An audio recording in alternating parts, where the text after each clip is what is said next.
Standar kompetensi dasar itu digunakan untuk menyiapkan mahasiswa menjadi anggota masyarakat yang beriman, bertakwa, berakhlak mulia, berkarakter sesuai dengan nilai Pancasila, mampu dan mandiri untuk menerapkan, mengembangkan ilmu pengetahuan dan teknologi yang bermanfaat bagi masyarakat, serta secara aktif mengembangkan potensinya.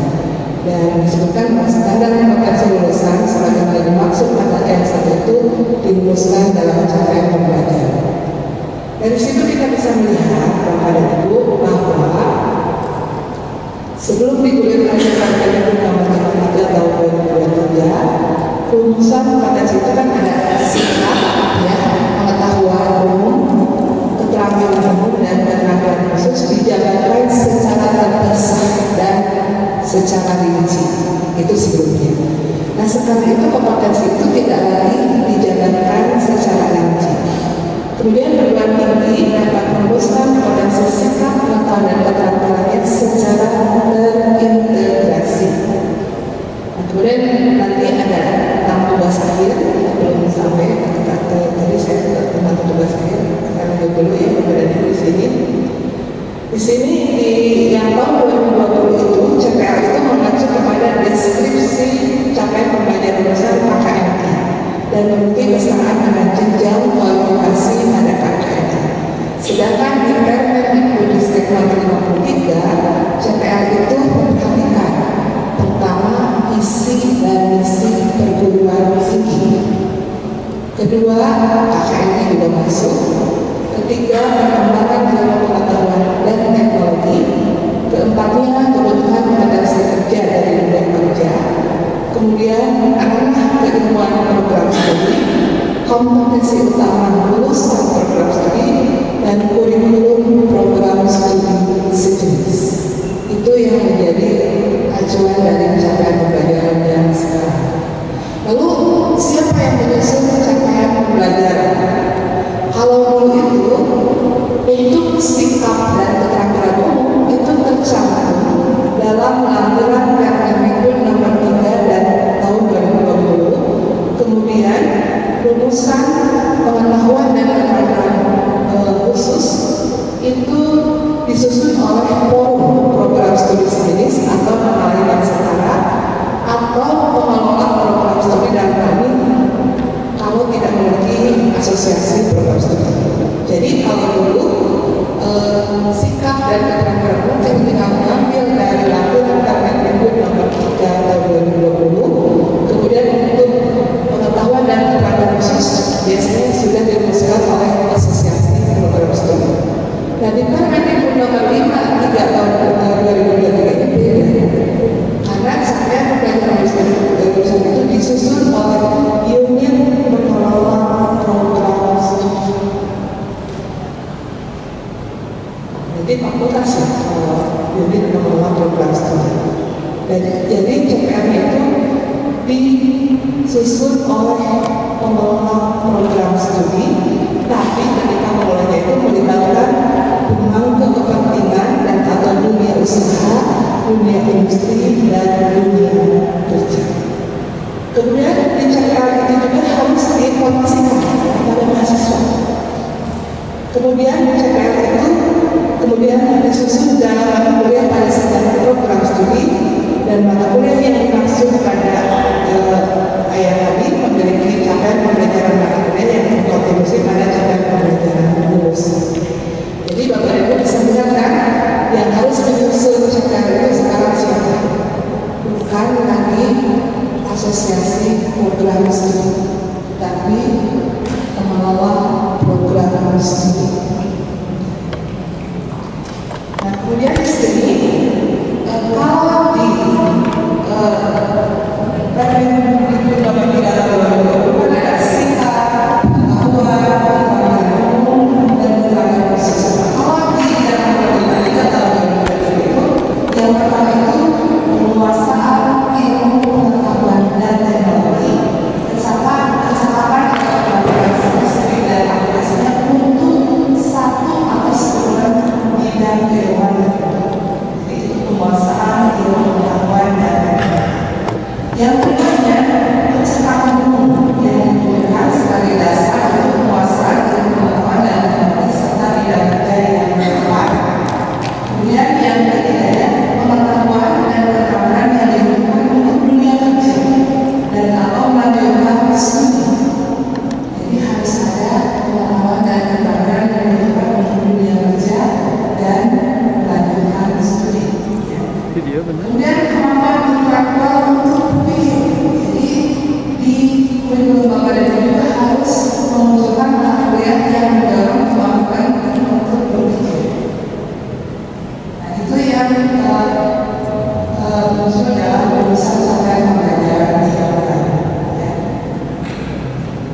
dan juga ada kata mampu beradaptasi. Ya. Kemudian untuk yang S2 bagaimana? Kalau yang S2 itu menguasai teori dan teori aplikasi. Kalau sekarang menguasai teori bidang pengetahuan tertentu untuk mengembangkan apa? Ada kata-kata seperti itu untuk yang S2, ya. Menguasai teori bidang pengetahuan tertentu untuk mengembangkan diri. Karena pada itu mau tidak mau harus mengerti desain kembali CPA yang sudah ada di Bapak dan Ibu semuanya. Nah, kemudian untuk program dokter, ya, seperti ada dokter Desia di sini yang hadir, ada kalau dulu ada kata-kata menguasai filosofi keilmuan bidang pengetahuan dan pengetahuan tertentu. Sekarang hampir sama, menguasai filosofi bidang keilmuan pengetahuan dan pengetahuan tertentu, tapi ada tambahannya mampu melakukan pendalaman dan perluasan ilmu pengetahuan dan teknologi melalui apa? Riset, apakah karya yang original dan teknologi. Nah, kemudian pada itu yang harus diingat ketika pada itu mulai desain CPL. Di CPL itu ada misalnya komponen kemampuan, ada komponen bahan kajian, ada konteks. Jadi sebenarnya ketika Bapak Ibu sudah merumuskan CPL, tidak perlu susah-susah lagi untuk pengembangan bahan kajian, karena di dalam CPL itu sudah terkandung bahan kajian. Berikutnya Bapak Ibu untuk SKS, untuk Bapak Ibu ketua program studi S1, beban badannya minimal 144 dengan masa tempuh kurikulum 8 semester. Nah, kemudian distribusinya harus diperhatikan Bapak dan Ibu bahwa semester 1 dan 2 paling banyak 20 SKS. Paling banyak ya 20 SKS untuk semester 1 dan 2. Jadi tidak boleh lebih dari 20 SKS semester 1 dan 2. Kemudian semester 3 dan seterusnya paling banyak 24 SKS. Dan kemudian Bapak dan Ibu juga di sini boleh melaksanakan semester antara paling banyak 9 SKS dalam satu semester. Itu yang harus diperhatikan oleh Bapak dan Ibu di S3. Kemudian untuk yang S2 bagaimana? Nah, untuk yang S2 beban badannya itu 54 sampai 72 SKS. Nah, ini yang S2 itu masa tempuh kurikulumnya 3 sampai 4 semester. Jadi dengan kata untuk S2, kalau ada yang lulus 3 semester tidak bisa. Bahkan di akhir baik dan laboratorium ini disebutkan bahwa program studi tertentu di perguruan tinggi tertentu boleh melakukan percepatan pembelajaran, tapi syaratnya harus terakreditasi unggul. Ya. Nah, kemudian mahasiswa pada program master dan S1 banyak diberikan tugas akhir. Tidak dikatakan tesis seperti itu, tugas akhir. Nah, tugas akhir itu macam-macam, bisa tesis, bisa proyek, bisa proyek, atau bentuk tugas akhir yang serius. Makanya saya kembali ketika revisi kurikulum yang S2 di Siliwangi, yang terakhir itu tidak dinamakan tesis, tapi disebut dengan proyek tugas akhir. Sehingga kalau mengambil tesis, lalu mengambil proyek yang lainnya dan sebagainya. Nah, untuk yang dokter, nah dokter itu gimana tidak bisa dapat masa tempuh kurikulumnya dirancang sepanjang 6 semester.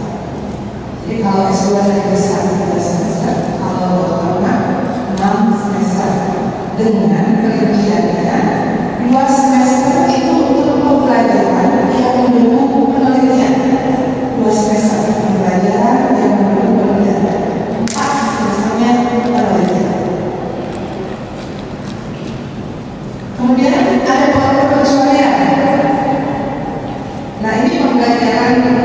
bisa dikecualikan kalau perguruan tinggi bagi mahasiswa yang memiliki pengetahuan dan kompetensi yang telah mencukupi untuk melakukan penelitian.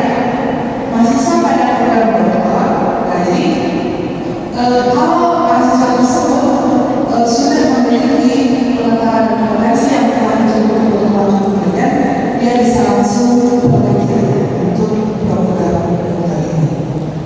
Nah, ini biasanya untuk program dokter ini yang disebutkan disertasi, tapi disebutkannya tugas akhir, di mana yang tugas akhir itu bisa disertasi, bisa proyek, bisa proyek atau tugas akhir lainnya yang serius. Nah, kemudian harus diingat bahwa kalau dulu satu SKS itu kan ada periodenya 50 menit tatap muka, 60 menit tugas terstruktur dan 60 menit tugas akhir. Hal sekarang itu disebutnya satu SKS itu 45 jam per semester. Tapi sekarang seperti itu ubah pada buku ya, 45 jam per semester, tapi itu 45 kali 40 menit dibagi misalkan 16 pertemuan, maka tetap jatuhnya 168 per minggu per semester. Kalau yang dulu 170 menit per minggu per semester. Jadi tidak jauh beda sih. Cuma yang berbeda bentuk pembelajarannya. Kalau dulu bentuk pembelajarannya itu kan tatap muka, penugasan terstruktur dan mandiri. Kalau sekarang itu tidak ada kata tatap muka, tapi disebutkannya belajar terbimbing.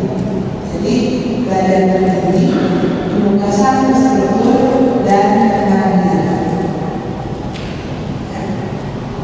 Nah, kemudian di sini pemenuhan beban belajar itu kalau dulu belajar itu kuliah, responsi, tutorial itu sejenis, berikutnya seminar sejenis, kemudian praktik itu praktik studio sejenis.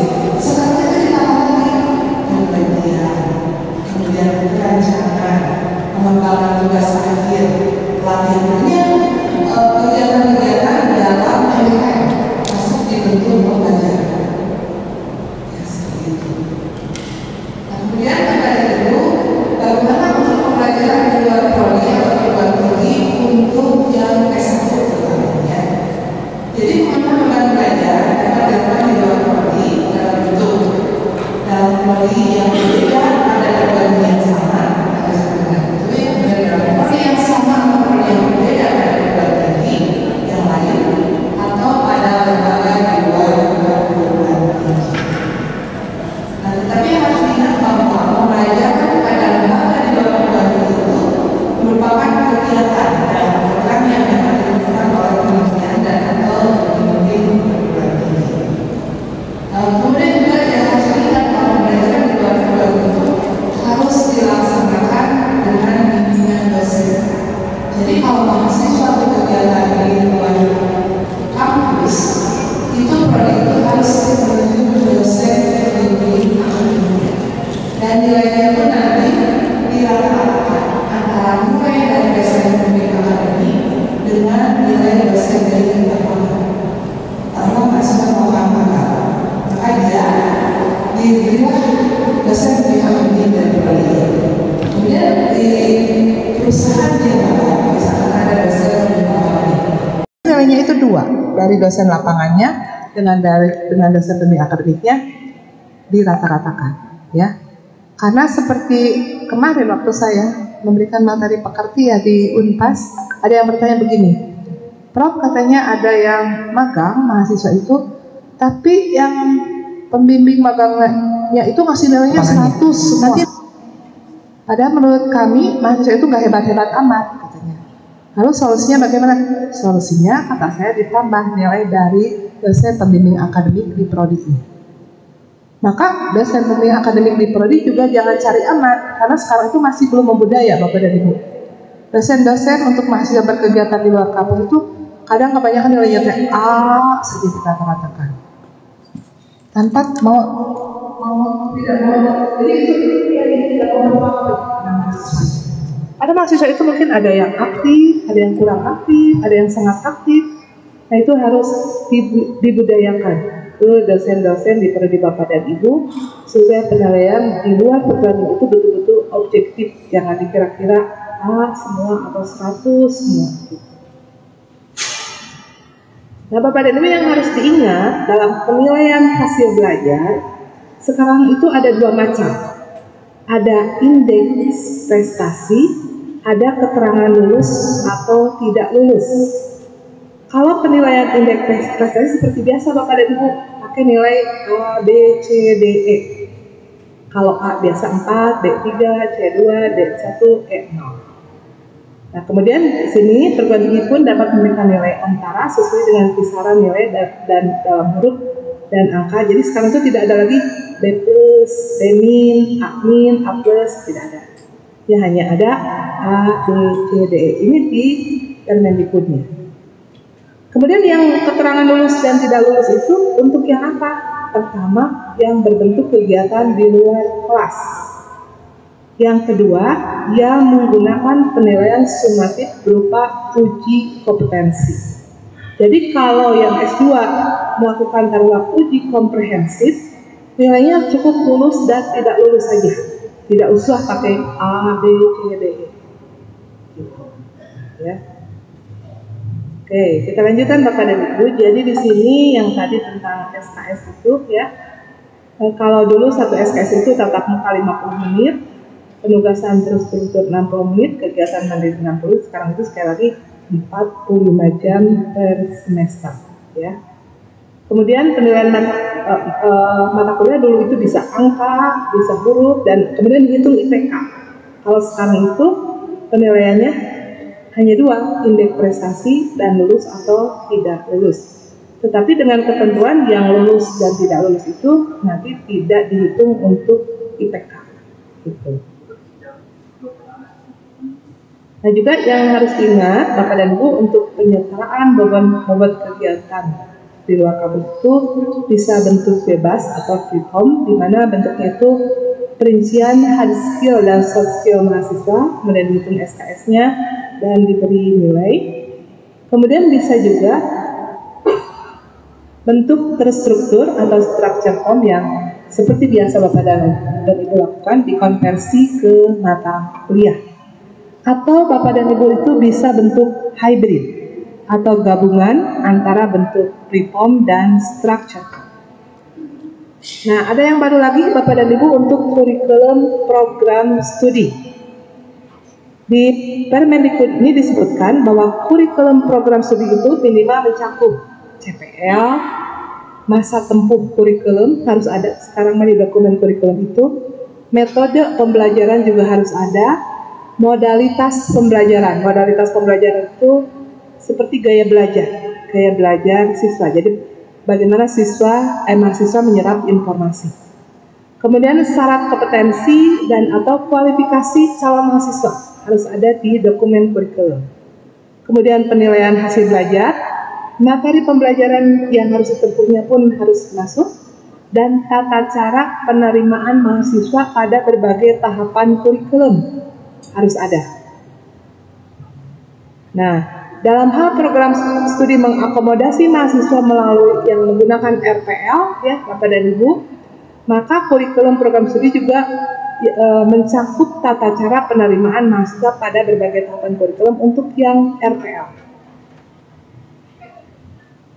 Tuh, dokumen kurikulum harus direvisi setelah tadi meredesain ulang CPL, dokumen kurikulum juga harus direvisi. Jadi kira-kira Bapak dan Ibu sistematikanya dengan memasukkan yang tadi itu, yang bab 1, bab 2, bab 3, bab 4, bab 5 mungkin sama ya. Penetapan bahan kajian juga sama, sampai bab 8 sama. Nah, bab 9-nya Bapak dan Ibu tambahkan masa tempuh kurikulum, metode pembelajaran, modalitas pembelajaran, penilaian hasil belajar, materi pembelajaran.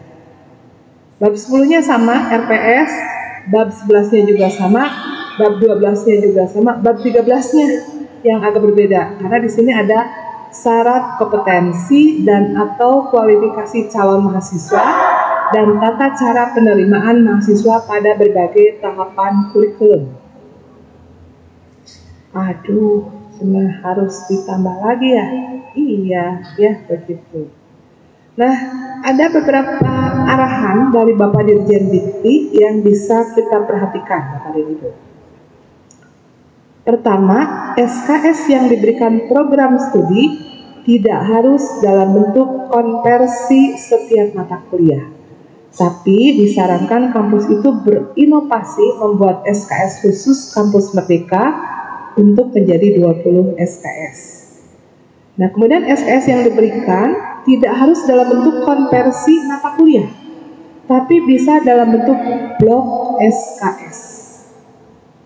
Jadi, kalau misalkan kemarin di LLDP 4 ada perguruan tinggi mandiri membangun desa, Bapak dan Ibu bisa langsung aja memblok membangun desa 20 SKS.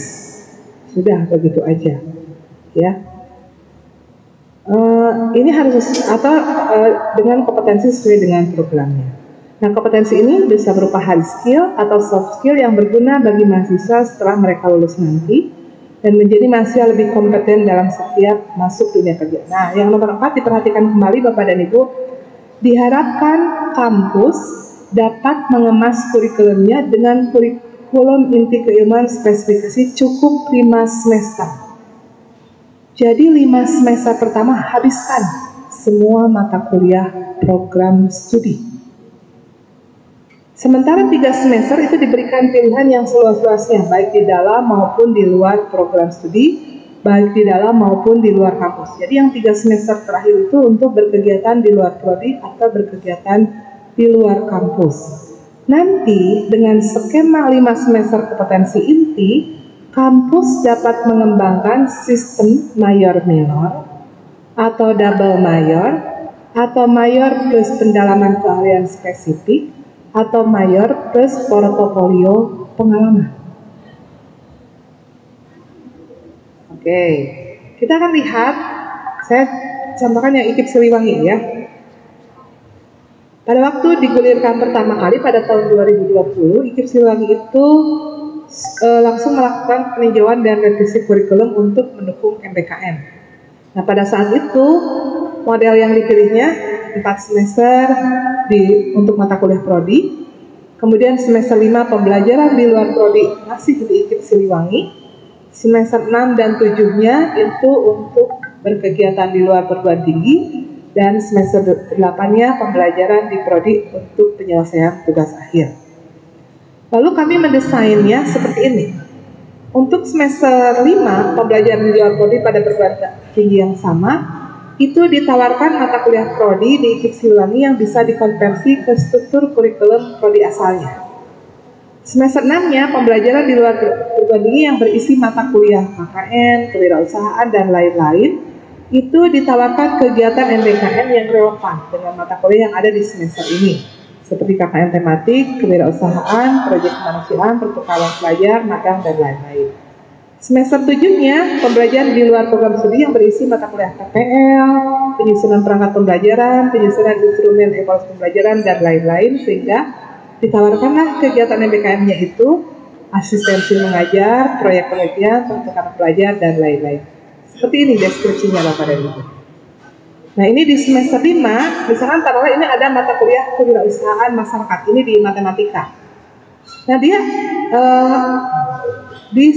bisa mengambil mata kuliah di prodi yang lain. Ini ada mata kuliah yang ditawarkannya, apakah mau mengambil sosial marketing di pendidikan masyarakat, pengelolaan bimbingan belajar untuk siswa SD di PGSD, atau English for Tourism di bahasa Inggris, kewirausahaan literasi di bahasa Indonesia, atau strategi dan metode pemberdayaan masyarakat di Penmas. Nah, mahasiswa mengambil salah satu dari ini, dan ketika mereka mengambil ini dikonversi menjadi mata kuliah kewirausahaan masyarakat. Demikian juga untuk etnomatematik, kurikulum matematika SMP, dan seterusnya. Nah, kemudian di semester 6-nya, ini mata kuliah yang kami pilih, KKN dan teman-temannya. Tapi di sini ada kegiatan MBKM yang ditawarkan. Misalkan untuk KKN, kewirausahaan masyarakat, matematika entrepreneurship 1 dan 2, kami menawarkan kegiatannya KKN tematik, pertukaran pelajar atau kewirausahaan. Kemudian untuk analisis real, analisis numerik, statistika matematika, struktur aljabar, kami menawarkan kegiatannya pertukaran pelajar atau penelitian dan riset. Nah, demikian juga di semester 7. Jadi kalau semester 6 KKN dan kawan-kawan, kalau semester 7 PPL dan kawan-kawannya. Gitu ya. Sama di sini juga ada kegiatan yang ditawarkan yang nantinya akan dikonversi ke mata kuliah ini. Sehingga otomatis penyetaraan bobot kegiatan pada kurikulum tahun 2020 ini kami menggunakan yang bentuk terstruktur atau structure form. Nah, tahun 2023 kemarin kami melakukan revisi kembali Bapak dan Ibu. Sekarang mah modelnya seperti ini. Semester 1 sampai 5 di prodi habiskan dulu semua mata kuliah prodi.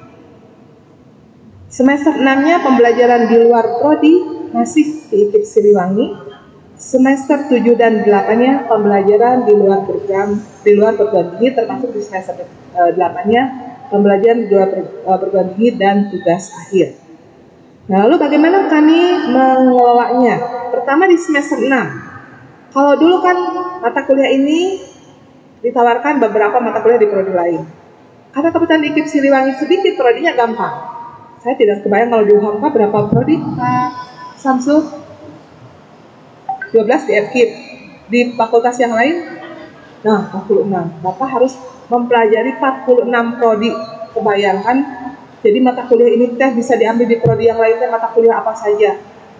Nah, terus kami melihat juga bahwa ketika ditawarkan mata kuliah, itu kompetensi yang dimiliki mahasiswa agak kurang utuh.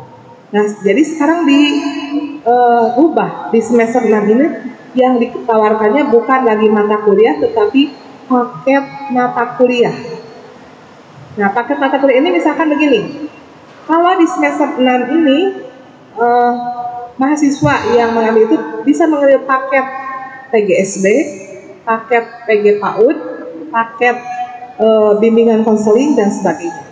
Nanti di prodi yang akan mereka datangi itu ada konsep materi prodinya, ada konsep pembelajaran prodinya. Jadi minimal ketika mengambil paket PGSD, si mahasiswa pendidikan matematika ini memiliki kompetensi untuk mengajar di SD, kompetensi minimal untuk mengajar di SD. Begitu. Nah, kemudian di semester 7-nya itu pembelajaran di luar perguruan tinggi. Nah, yang kami tawarkan di semester 7 ini kegiatan MBKM-nya. Enggak dari milih mana gitu ya ke mahasiswa itu. Nah, kemudian di semester 8-nya pembelajaran di luar perguruan tinggi yang berisi proyek penelitian untuk tugas akhir. Seperti ini gambarannya Bapak dan Ibu. Ini di semester 6. Masing-masing prodi itu memiliki 2. Untuk mahasiswa yang tidak mengambil haknya belajar di luar prodi, diberikanlah mata kuliah lanjut dari mata kuliah 5 semester konsep dasar di prodinya. Kemudian bagi yang akan pindah mengambil di matematika, alhamdulillah sampai saat ini tidak ada ya kelihatannya Bu Nelly yang mengambil di matematika di prodi yang lain, di matematika Paralinda ya seperti itu. Di sini untuk yang mengambil di prodi matematika itu ada konsep dasar materi, di sini konsep dasar matematika SD, SMP, SMA, SMK. Kemudian ada konsep pembelajaran lintas prodinya, itu ada media pembelajaran, evaluasi, perencanaan, dan strategi pembelajaran matematika. Jadi orang yang pindah ke matematika itu minimal bisa mengajar matematika dikit-dikit lah gitu. Nah, seperti itu. Nah, kemudian di semester 7-nya ini kami tawarkan semua kegiatan MBKM. Nanti berapapun kegiatan MBKM yang dipilih, maka akan disetarakan dengan 20 SKS.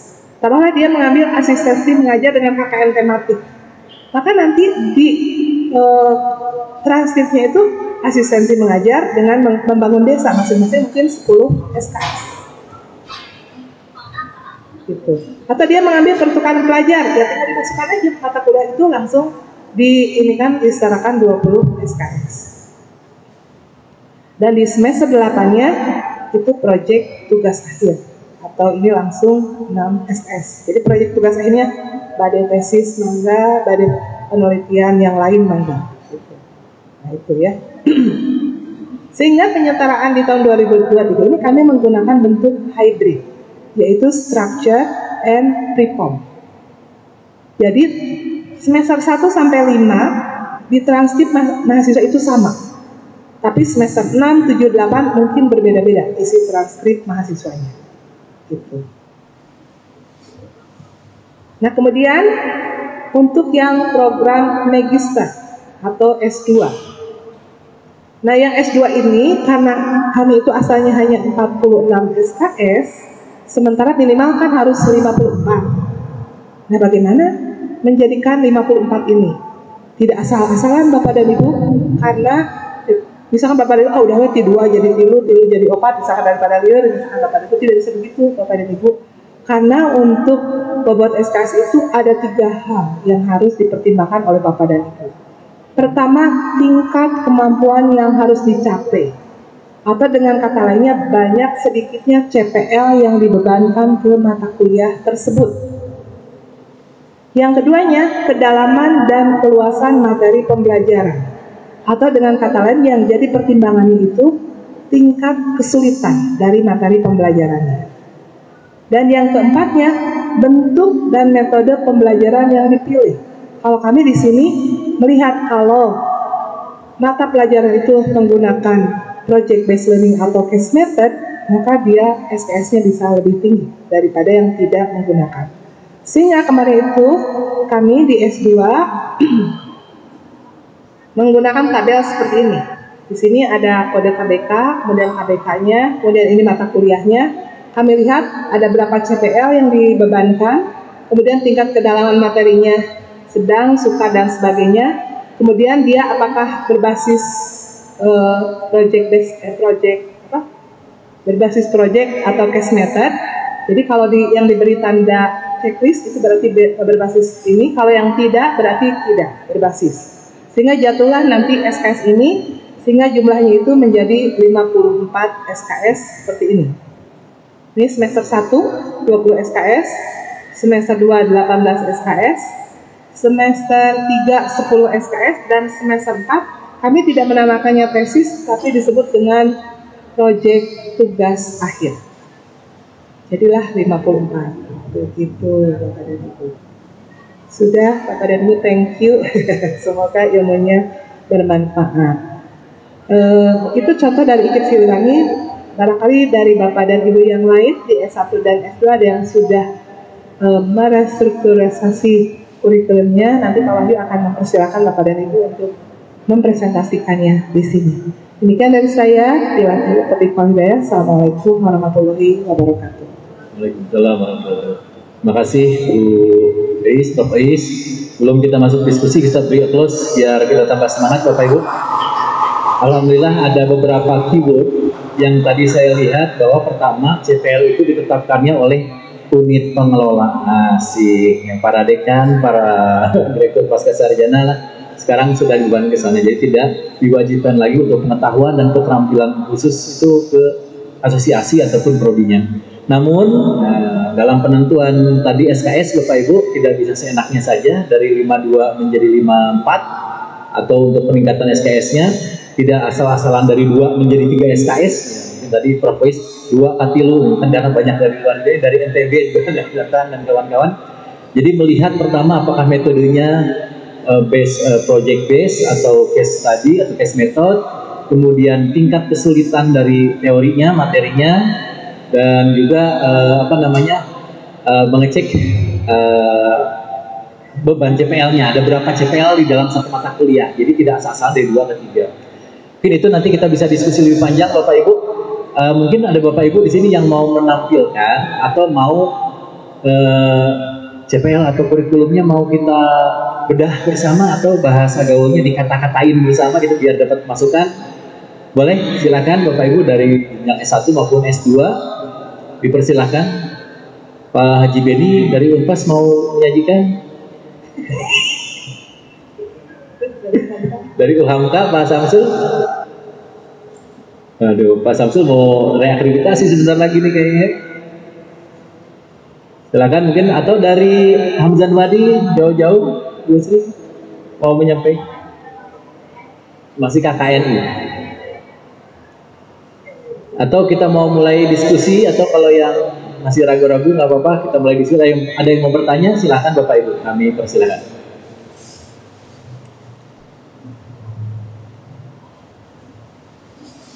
Ini sebenarnya tertujunya kepada makanan, Prof. Sudah siap-siap. Ada siap-siap bakso nanti ya. Nah, diskusi CPL silakan Bu.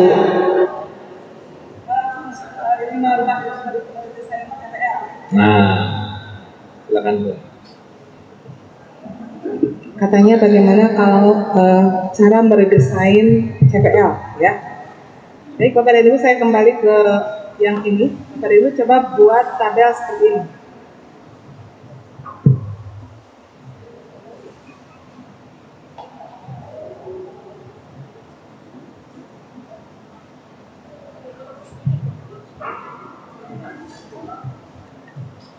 Nah, kan di CPL itu, jadi buat tabel Bapak dan Ibu ya, nomor, kemampuan, bahan kajian, dan konteks.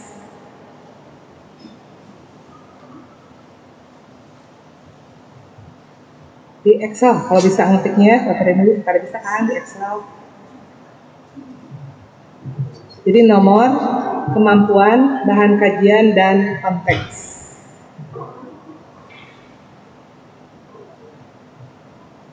Bapak dan Ibu di prodinya kan sudah punya bahan kajian masing-masing. Masukkan dulu bahan kajiannya ke masing-masing nomor tersebut.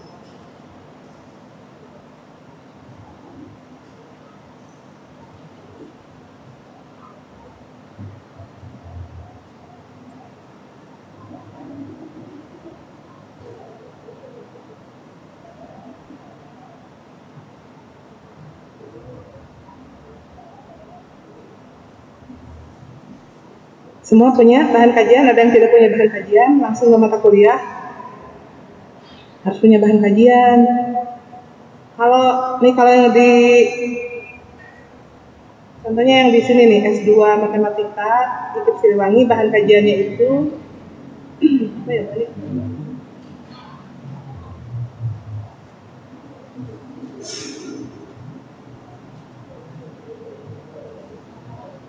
Kalau di S2 Matematika, di sini ada bahan kajian itu konsep dasar keilmuan matematika, ada pembelajaran matematika, ada pengembangan dan aplikasi keilmuan matematika, penelitian dan publikasi pendidikan matematika, ada kewirausahaan masyarakat berbasis keilmuan matematika.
Sudah Bapak dan Ibu semuanya?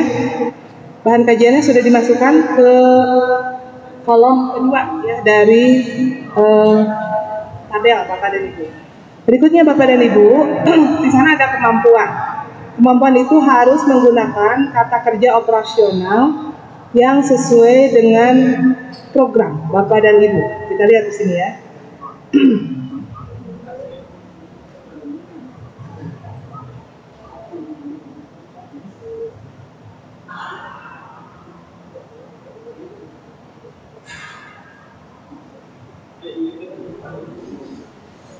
Nah, untuk yang sarjana, lihat dari bidang kajian itu mana yang cocok menggunakan kata menguasai konsep teoritis.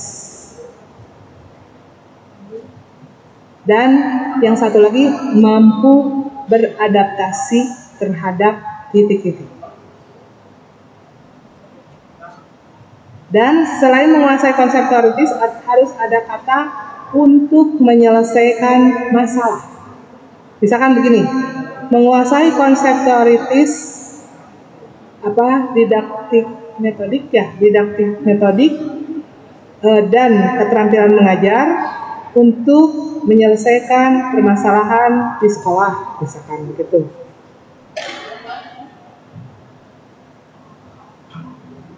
Itu untuk yang S1. Kata menguasai konsep teoritis, kemudian ada kata menyelesaikan masalahnya juga nih, saya mau lagi juga ya.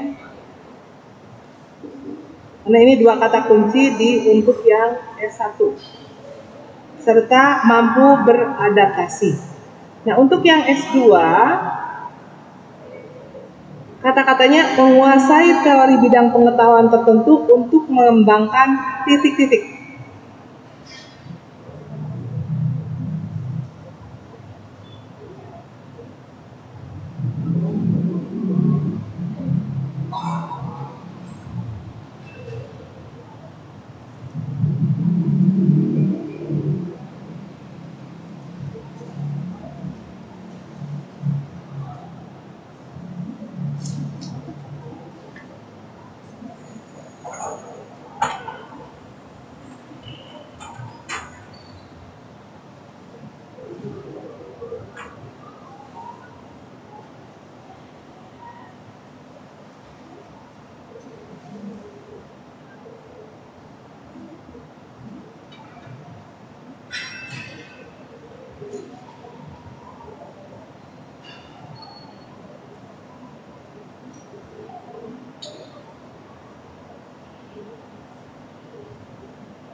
Nah, Bapak dan Ibu, di sini saya beri contoh, misalkan di sini kemampuannya yang S1 itu kan menguasai konsep teoritis.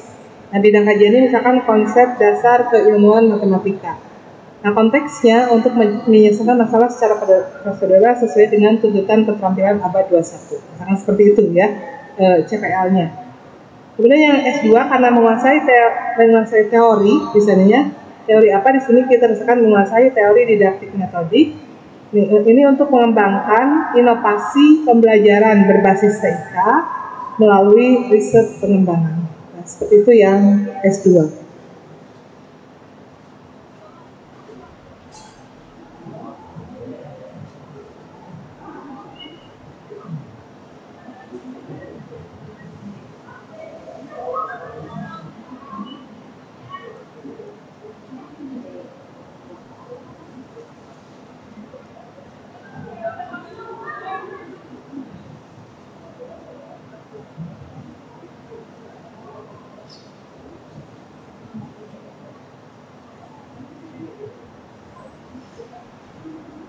Ya, ada yang mau ditanyakan? Oh, gak apa-apa.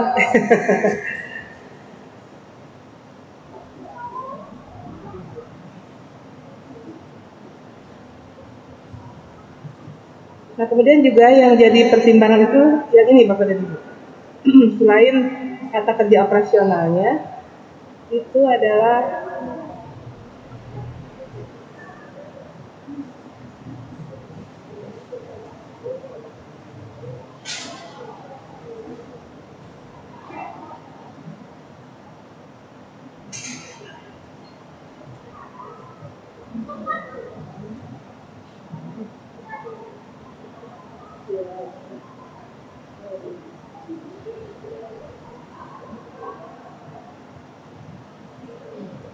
nah, yang jadi pertimbangan juga ini Bapak dan Ibu, kalau dulu kan ada sikap, pengetahuan, keterampilan umum, keterampilan khusus. Nah, yang sekarang itu aspeknya ada penguasaan ini, penguasaan ya.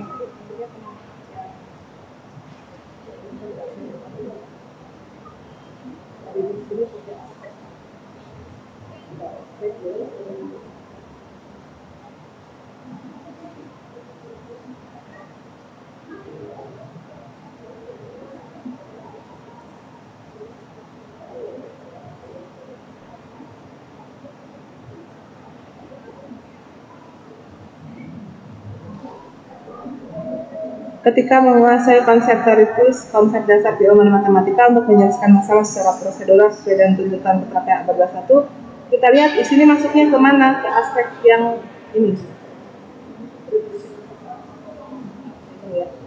Nah, apakah ke penguasaan ilmu pengetahuan dan teknologi dari kecakapan? Nah, ini sudah kali di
Nah,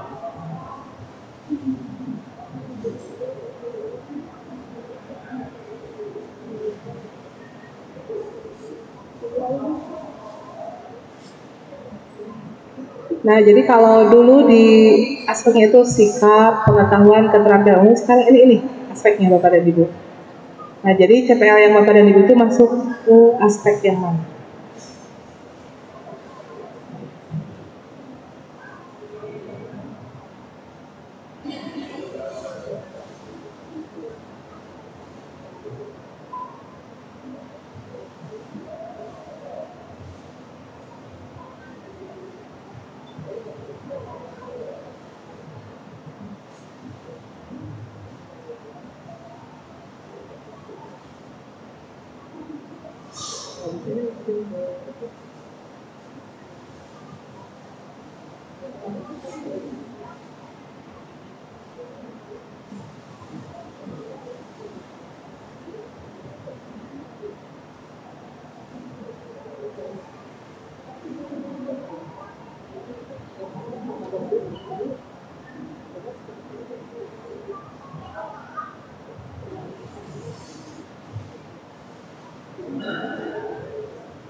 Nah ini Bapak dan Ibu contoh di desain CPL-nya.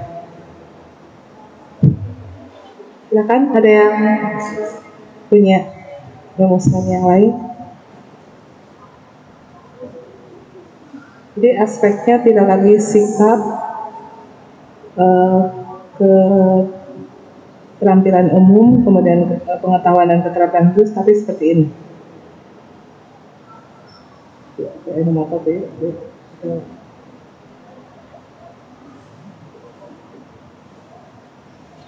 Nanti PPT-nya saya berikan ya ke Bapak dan Ibu yang khusus hadir dulu.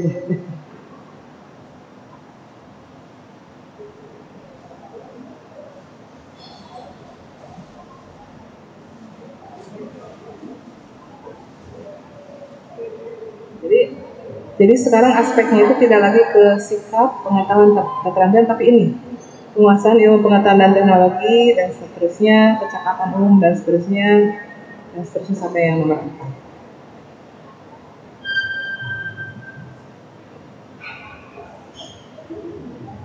Kalau rumusan CPL-nya kelihatannya ikip Siliwangi juga masih harus direvisi ya, Bu Anik sama Bu Nelly.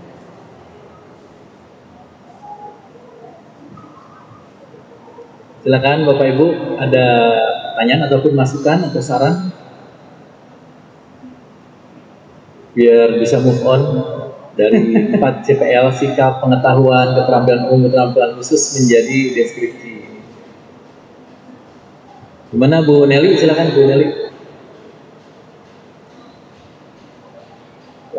Bu Abdi tentang itunya, Mika ke Bu Nelly.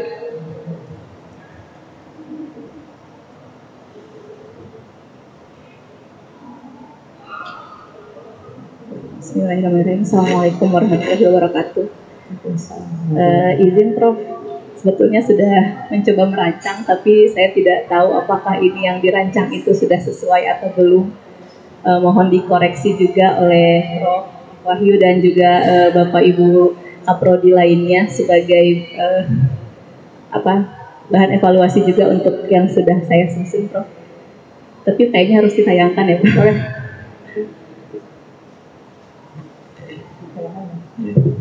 Kan Bu Nelly.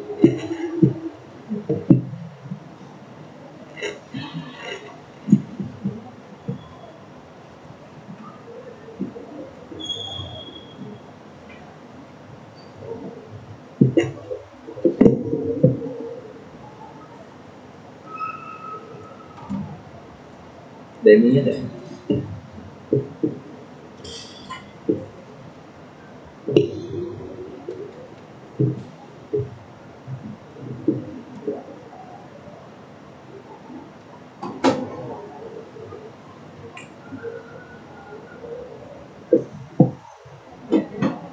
Jadi ini Prof yang dibaca-baca, tapi ini apakah salah atau tidaknya saya masih butuh sekali masukan, Prof.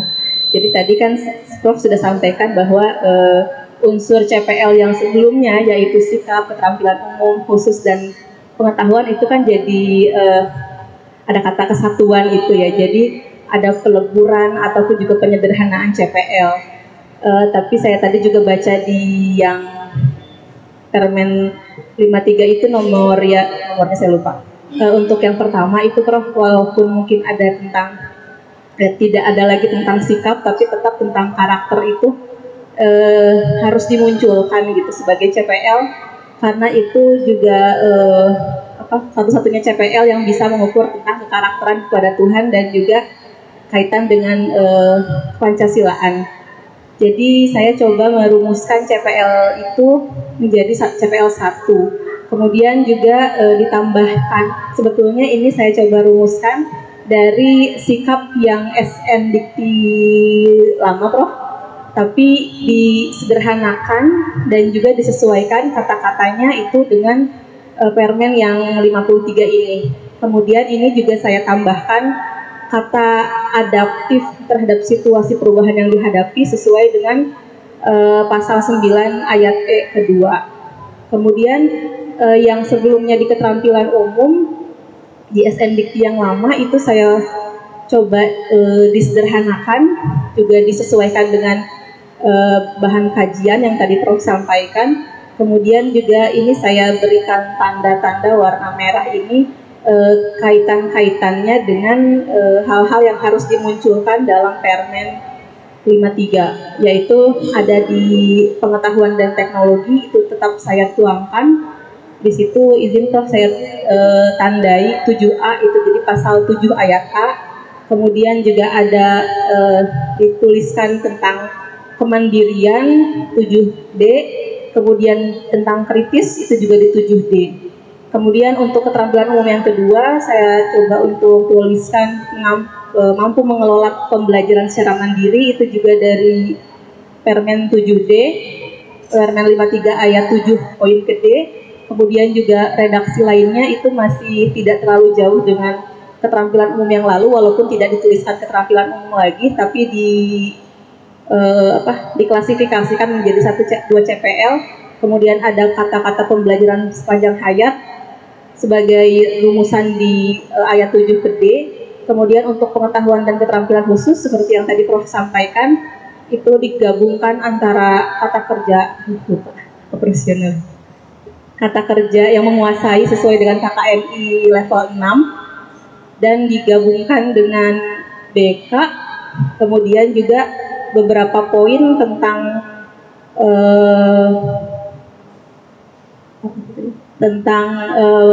menyelesaikan permasalahan yang prosedural yang ada di pasal 9E2 itu juga disisipkan. Kemudian juga ada kalimat yang harus dituangkan, yaitu keperluan ke studi sejenjang selanjutnya, itu juga dituliskan. Jadi saya coba ini rumuskan ada 9 CPL yang diramu ulang, direkonstruksi dari CPL yang lama menjadi disesuaikan dengan Permen yang baru. Itu mungkin Prof, mohon koreksi dan masukannya, dan juga dari Bapak Ibu Kaprodi S1 lainnya. Terima kasih Prof. Tadi kan harusnya terintegrasi ya sikap itu, meskipun jadi di sini di Permendikbud nomor 53 tahun 2023 itu disebutkan bahwa standar kompetensi lulusan digunakan untuk menyiapkan mahasiswa menjadi anggota masyarakat yang beriman, bertakwa, berakhlak mulia, berkarakter sesuai dengan nilai-nilai Pancasila, mampu dan mandiri. Nah, karakter-karakter ini itu oleh Bapak dan Ibu itu masukan. Jadi sepakat ketika mahasiswa PPG membuat tujuan pembelajaran, di mana tujuan pembelajaran itu di dalamnya itu kan kalau mereka itu ada dengan teliti, dengan tepat. Nah, ini masukan ke CPL Bapak dan Ibu.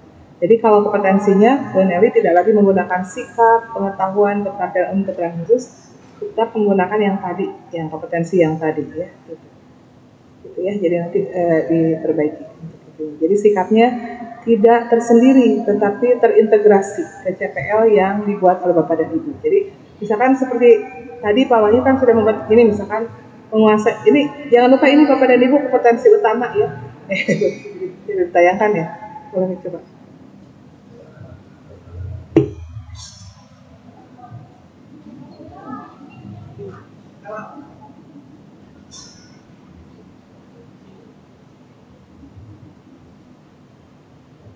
Nah, jadi yang ini bukan aspek ya, tapi kompetensi.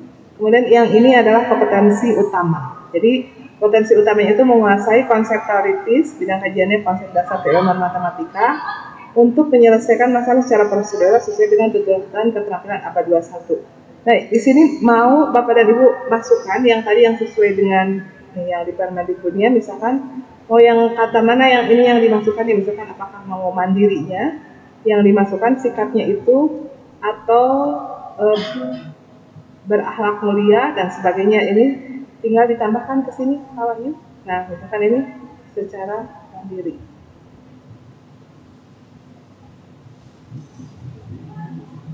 Nah, begitu.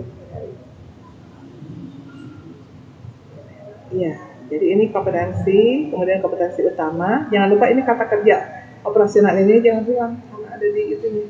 Kemudian di sini konsep dasar bidang kajiannya, konteksnya ini. Nah, di konteksnya ini dimunculkan yang sikapnya tersebut. Ya.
Bisa ya, bisa.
Silakan Bapak dan Ibu, ada yang sudah mencoba?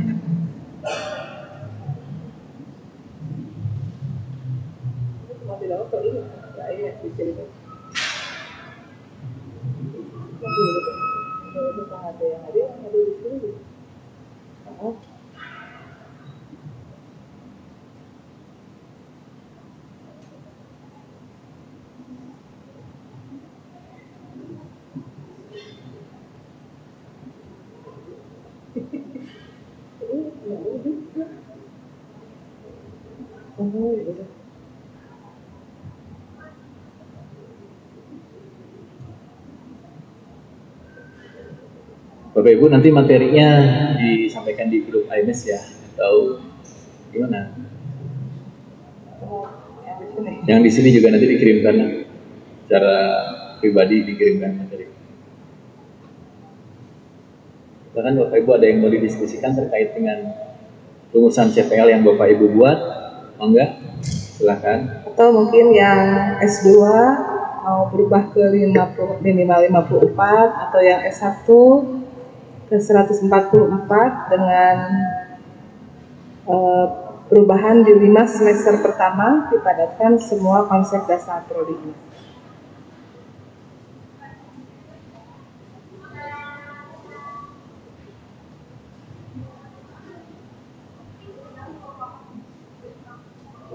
Ya, boleh. Enggak.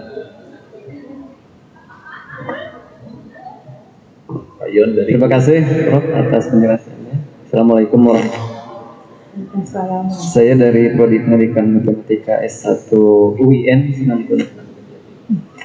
Kebetulan reakreditasi 3 bulan kemarin sebelumnya. Jadi saya juga baru yang peraturan ini baru membaca gitu ya, nomor 53 ini, sebab yang kemarin acuan itu masih SNDQ nomor tahun 2020 gitu ya, tahun 2020. Jadi saya ini aja dulu Prof ya, apakah ini revisi dari SNDQ peraturan ini gitu ya, penjaminan mutu PT ini, atau bagaimana ya, sehingga kurikulumnya jadi berganti lagi atau bagaimana ya? Untuk sementara itu dulu Prof ya. Jadi saya belum mengkaji lebih jauh gitu tentang peraturan Permendikbud nomor 53 ini. Ya. Baru saya tahu itu yang SNDQ nomor tahun 2020 aja gitu. Terima kasih Prof. Ya, Pak ya. Iya. Sebenarnya Pak, dari kurikulum yang lama itu tidak usah berubah kalau global atau drastis, cuma CPL-nya yang justru harus berubah. Kalau selama ini kan CPL itu terpisah antara sikap, keterampilan umum, keterampilan khusus, dan pengetahuan. Nah sekarang itu kompetensinya itu tidak menjadi sikap dan sebagainya lagi, tapi ke kompetensi yang tadi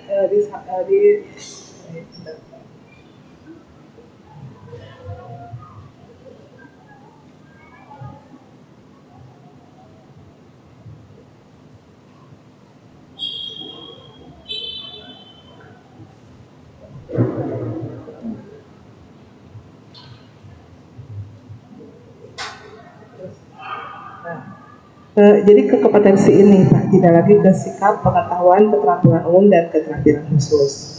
Kemudian yang keduanya, perbedaannya di jumlah SKS.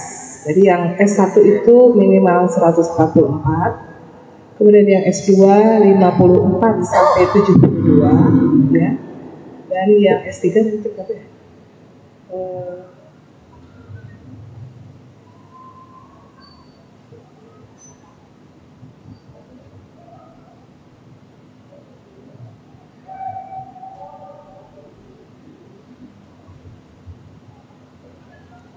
Yang S3 tidak, ini kan yang tapi dia 6 semester kalau yang S3 itu. Jadi tapi keunikannya di yang S2 ini masa tempuhnya tidak harus selalu 4 semester. Jadi 3 semester juga bisa, kalau menurut peraturan ini bisa masa tempuh kurikulumnya hanya 3 semester. Dan kemudian untuk tugas akhir tidak harus selalu skripsi, tesis atau disertasi, tapi bisa dalam bentuk prototype atau proyek yang lain. Itu sebenarnya, jadi pertama ketika Bapak dan Ibu kurikulumnya mau mengikuti peraturan ini, pertama kata-kata tesis, skripsi, dan disertasi di kurikulumnya diganti dengan tugas akhir. Nanti tugas akhirnya boleh tesis, skripsi, atau disertasi, boleh juga proyek yang lainnya. Nah kemudian SKS-nya disesuaikan, terutama yang S2 mungkin yang kurang dari 54 SKS jumlah totalnya, karena minimal harus 54 SKS. Yang lain-lainnya CPL-nya tinggal disesuaikan aja, jadi tidak lagi terpisah seperti sebelumnya, tetapi digabungkan seperti yang disusun oleh diredesain oleh kami di sini.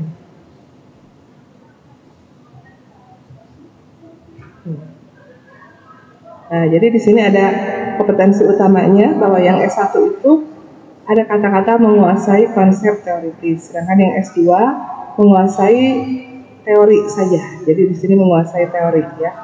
Kemudian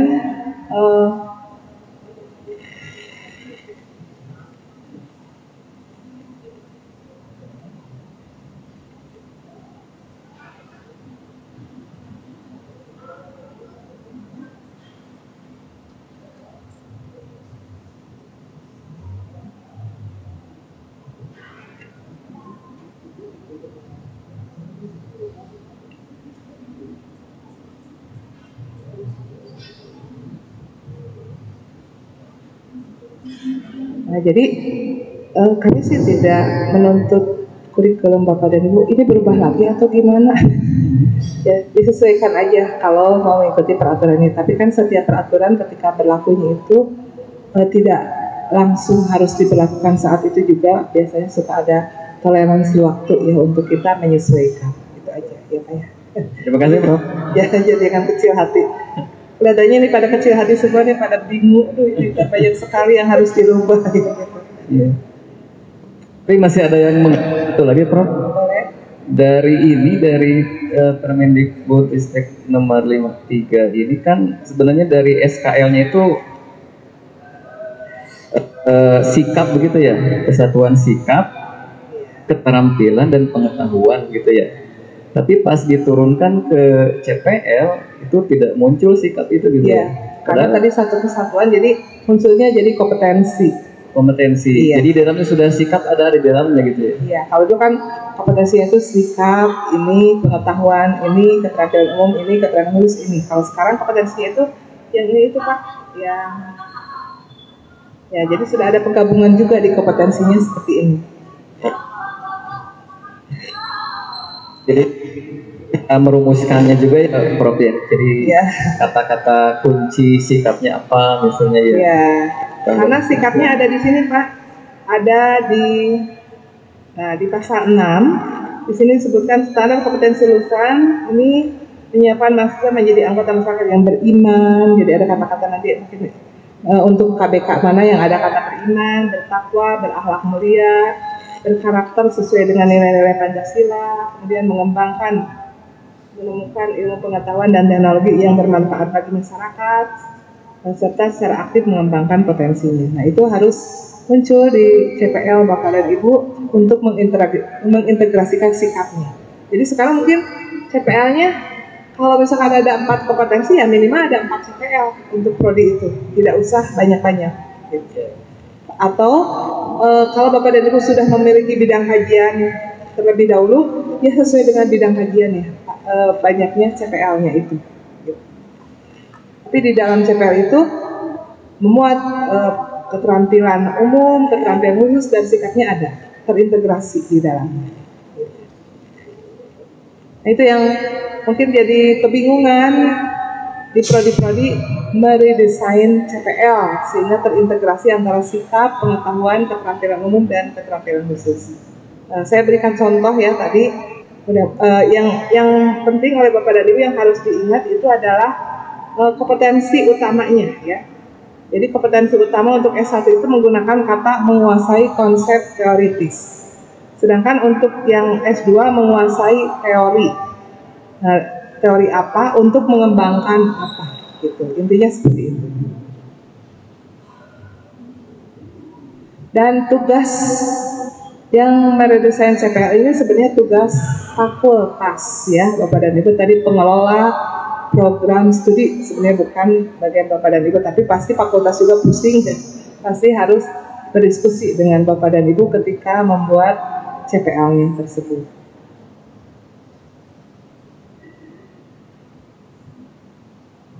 Ya, mangga. Pak Hardi, tolong. Unsap ya, dari Unsap. Bu Haji Neneng sama Pak Haji Beni berjauhan nggak Bapak ini?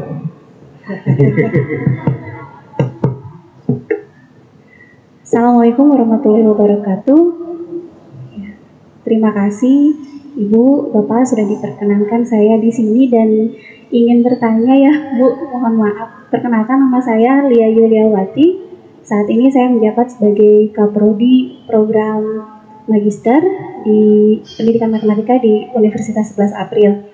Melihat apa yang sudah tertuang di dalam permen ini, gitu ya, ada beberapa kebingungan, bukan beberapa, mungkin banyak kebingungan ya, Bu. Mohon maaf. Sehubungan dengan program Magister di Unsap ini kan baru lahir ya Bu ya. Jadi waktu kemarin merumuskan kurikulum juga waktu mengikuti KKNI itu banyak sekali perdebatan di antara kami dan rasanya belum kuat gitu ya, belum kokoh gitu ya untuk dilaksanakan dengan semaksimal mungkin itu. Nah, berkaitan dengan permen ini ya Bu ya, mohon pencerahannya ketika saya membaca di pasal 7 kan ada CPL. Nah, di CPL ini kan tertuang ada 4 kompetensi yang jadi 4 kompetensi meliputi A, B, C, D tersebut. Nah, apakah di kurikulum ini keempat kompetensi itu harus muncul atau kita bisa memilih kompetensi mana yang akan tertuang di dalam CPL tersebut? Lalu kemudian tadi waktu melihat di tabel yang Ibu paparkan gitu ya, di situ ada kompetensi, berarti kita merumuskan kompetensi mana yang mau diambil gitu ya Bu ya dari keempat kompetensi ini. Kompetensi ini harus semuanya muncul. Harus semuanya berarti dari setiap kompetensi A misalkan ya gitu ya Bu, di sini ada penguasaan ilmu pengetahuan dan teknologi, kecakapan, keterampilan spesifik dan aplikasi untuk satu atau sepulang bidang keilmuan tertentu. Kita pilih kompetensi di sini kompetensi utamanya gitu ya. Kalau misalkan untuk program magister berarti saya harus menggunakan kata kerja, menguasai teori. Nah, teorinya itu adalah yang lebih spesifik gitu ya Bu ya, di dalam kalau misalkan pendidikan matematika berarti teori yang berkaitan dengan pendidikan matematika gitu. Dan lanjutannya untuk mengembangkan. Untuk mengembangkan di dalam bahan kajiannya. Ya. Jadi di konteksnya itu kalau kompetensi utamanya menguasai teori Bu, tapi kemudian bidang kajiannya apa, kemudian konteksnya untuk mengembangkan apa? Gitu. Konteksnya untuk mengembangkan. Ya. Dan melalui apa mengembangkannya itu? Jadi ini yang saya bisa. Ibu mohon maaf dari tadi itu kami kesulitan membaca apa yang ada di layar karena tidak terbaca ya Bu. Dari tadi itu jadi ketika ingin apalagi suara yang kami dengar di sini sangat menggaung ya, jadi di telinga itu kurang jelas karena terlalu menggema suaranya tuh. Jadi mohon maaf kalau misalkan tadi agak belum terserap semua gitu, pertama dari paparan kalau hanya mendengarkan kurang jelas di telinga karena terlalu menggema suaranya, kemudian melihat paparan tidak terbaca begitu. Oke. Kalau gitu kita kirim ke grup ya ini.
Sudah di-share di grup, Bapak dan Ibu bisa lihat materinya.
Mangga yang tadi tidak kelihatan boleh dibaca lagi.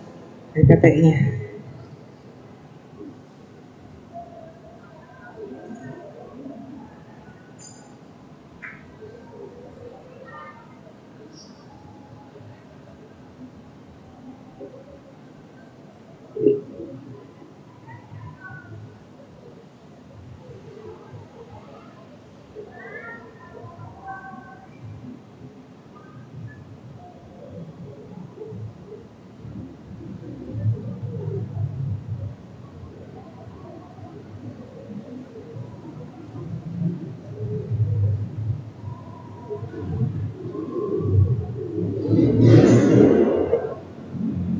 Bapak Ibu, terkait dengan rumusannya atau rumus formulanya sebenarnya tadi yang dari Bu ya sudah menyampaikan ya, sudah nyantol lah gitu, sudah pas gitu. Nah, berkaitan dengan itu silakan Bapak Ibu bisa menredesain CPL dari masing-masing program studi, dan apabila ada kesulitan Bapak Ibu bisa langsung berkomunikasi dengan Prof. Uis ya, di dalam grup ada nomor beliau. Atau ada yang membutuhkan nanti saya share nomor beliau kalau memang. Tapi kalau tadi saya mendengar pertanyaan dari UNSAP sih kayaknya sudah nyambung ya. Dari 4 kompetensi dia akan bertanya apakah satu atau semuanya sudah dijawab semua. Dari pertanyaan Pak Ion juga tadi, aspek yang dulunya sikap sekarang berubah menjadi kompetensi, memuat semua integrasi itu, dan di dalam CPL-nya itu ada kata kerja operasional yang merepresentasikan dari kompetensi utamanya gitu. Cuma kalau di KKO kita biasa ngajar PPG, tujuan pembelajaran tambahkan dengan aspek sikap gitu misalkan ya, dengan teliti, dengan mandiri dan lain sebagainya. Mungkin itu juga sebagai contoh ya Bu ya. Itu sudah disampaikan Bapak Ibu PowerPoint atau presentasi dari Prof. Uis untuk dijadikan bahan renungan. Mungkin kalau sambil malam-malam lebih enak merenungnya sambil lihat PowerPoint, mungkin lebih kebayang gitu. Kalau sekarang kayaknya dipaksa juga nggak kebayang gitu ya. Termasuk penyesuaian SKS untuk yang S2 ya, mungkin karena yang S1 mungkin sebenarnya sudah banyak yang 144 ke atas. Kalau yang S1, kalau yang S2 harus penyesuaian untuk 54 sampai 72 ya. Nah, silakan Bapak dan Ibu dicoba dulu di prodinya masing-masing. Nanti kalau ada kesulitan boleh berkonsultasi secara pribadi dengan saya ya. Karena kalau ditunggu sampai sekarang tapi sampai subuh Bapak dan Ibu ya nggak beres-beres saking bingungnya Bapak dan Ibu. Begitu Bro. Jika tidak ada ya itu di belakang sudah wanginya sih sudah sampai sini gitu. Ya, disediakan makanan apa ya namanya breakfast juga mungkin bolehlah breakfast. Sarapan saya kan jam segini ya Bro. Jadi bisa menambah stamina.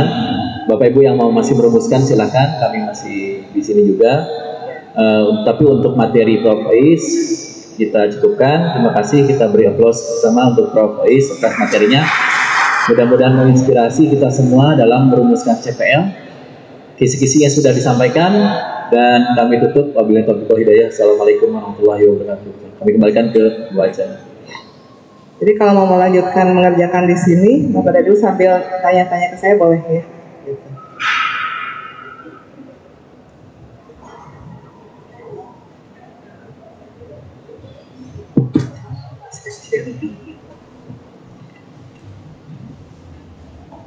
Hadirin yang kami hormati, tibalah kita di penghujung acara. Marilah kita tutup acara pada siang hari ini dengan membaca hamdalah. Alhamdulillahirabbil alamin. Dipersilakan kepada Bapak Ibu yang masih di sini untuk menikmati hidangan, dan sebenarnya akan saya tutup. Wassalamualaikum warahmatullahi wabarakatuh. Waalaikumsalam. Foto bersama dulu mungkin ya. Silakan Bapak dan Ibu untuk melaksanakan foto bersama. Boleh ke depan.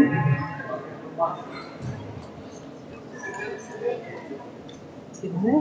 Putihnya? Yang duduk di sini. Gimana nih? Ada.